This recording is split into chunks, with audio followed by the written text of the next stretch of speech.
Welcome back, history lovers. Tonight, we dive into one of the most scandalous and tragic tales from the Tudor court, a story of power, passion, betrayal, and death.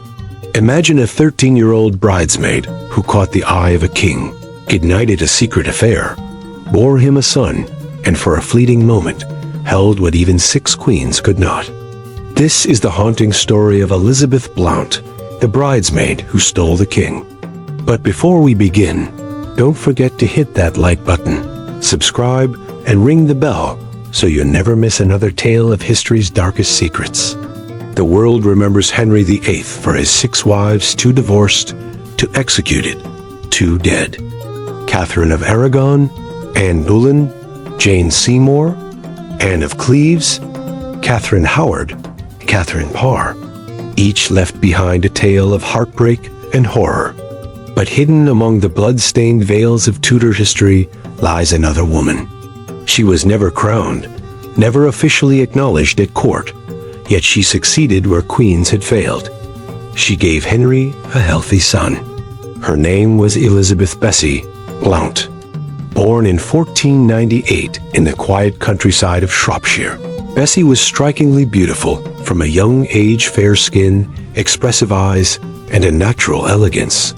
Her parents, ambitious and cunning, saw in her a chance for greatness.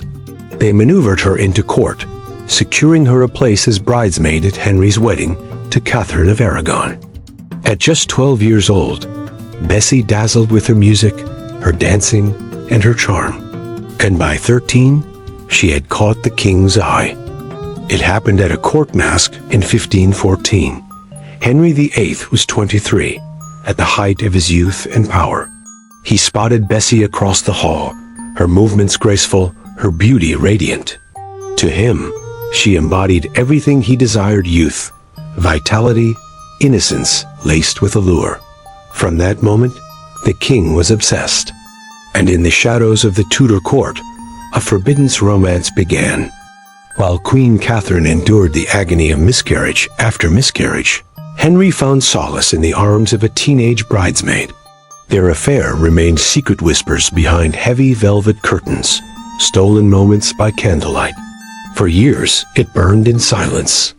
And then, in June of 1519, the secret was born into flesh and blood. Bessie gave birth to a boy. The child was named Henry Fitzroy, literally, son of the king. For Henry VIII, it was proof of his virility. The failure to produce heirs was not his fault. At last, he had a son strong, healthy, legitimate in everything but name. For a time, Bessie's world glittered with jewels, wealth, and royal favor. She had given Henry what queens could not. But this was Henry VIII, restless, mercurial, and cruel. The passion that had consumed him cooled just as quickly. By the early 1520s, Bessie was abandoned. She married Gilbert Talboys, Baron Kyme, and bore him children. Yet she was forced to part with her beloved Fitzroy, who was raised at court, groomed for greatness. Henry himself whispered of making the boy heir to the throne. For a brief moment, the future seemed bright. But Tudor fortune is a cruel mistress. In 1536, tragedy struck. Henry Fitzroy, only 17, fell ill and died suddenly, likely of plague. The king, devastated, forbade Bessie from attending her son's funeral. Imagine her grief, the child for whom she had risked everything gone, and she not even allowed to mourn. Her final link to Henry was severed forever. By 1540, Bessie herself was fading. Illness ravaged her body, perhaps tuberculosis, perhaps childbirth complications. At only 42, she died in obscurity, her grave unmarked, her memory erased from the glory of the Tudor court.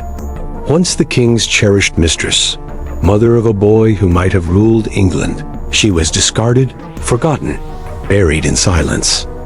Henry VIII had many, many mistresses during his lifetime, but perhaps the one he loved most dearly was Elizabeth Bessie Blount, who was also the mother of his illegitimate son, the one and only Henry Fitzroy. In fact, their relationship was so serious that for a while, it looked like Henry might actually marry her. So how did such a lowly kitchen maid capture the heart of a king? Well, let me tell you. Elizabeth Blount was the daughter of a yeoman and a woman of independent means who lived in the village of Bletchingley in Buckinghamshire. Her father, Thomas, was a member of the king's gamekeepers and held the prestigious title of Keeper of the Rabbits and Roes at Windsor Forest.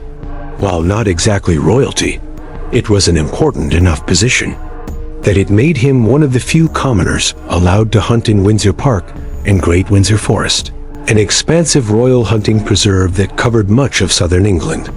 And this detail would prove crucial to young Elizabeth's future. When Elizabeth was 17 years old, she attended a deer stalking party with her father, where she met Prince Henry, Duke of York, the future Henry VIII. The two fell madly in love, but their romance was doomed from the start. Not only was Elizabeth a lowly kitchen maid, but she was also the daughter of a man who had recently been stripped of his position and thrown in prison for poaching on royal lands.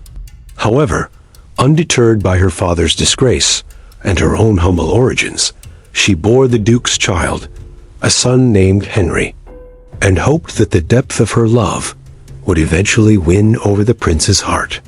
And indeed, when Henry became king and Bessie gave birth to his son, the king was so smitten with the child that he legitimized him, giving him the title Duke of Richmond and Somerset, and setting him up to inherit the throne after the king's heir, Princess Mary. For a while, it seemed that Bessie's prayers had been answered. The king had acknowledged his son and publicly humiliated her in front of the entire court. But this was only the beginning of her tragic downfall. The king's counselors hated Bessie and wanted her gone. They convinced Henry that she was nothing but a gold digger and a manipulative little whore who had tricked him into having a baby just to get his attention. But even they had to admit that she was good at her job, because soon after she was gone, the king took another mistress, Mary Boleyn, who, like Bessie, came from a family of professional royal hunters. So what do you think? Was Bessie Blount a victim of her parents' ambition, a pawn in Henry's dangerous games, or did she willingly play the role of mistress to a king, believing she could outlast the storm? Let me know in the comments below.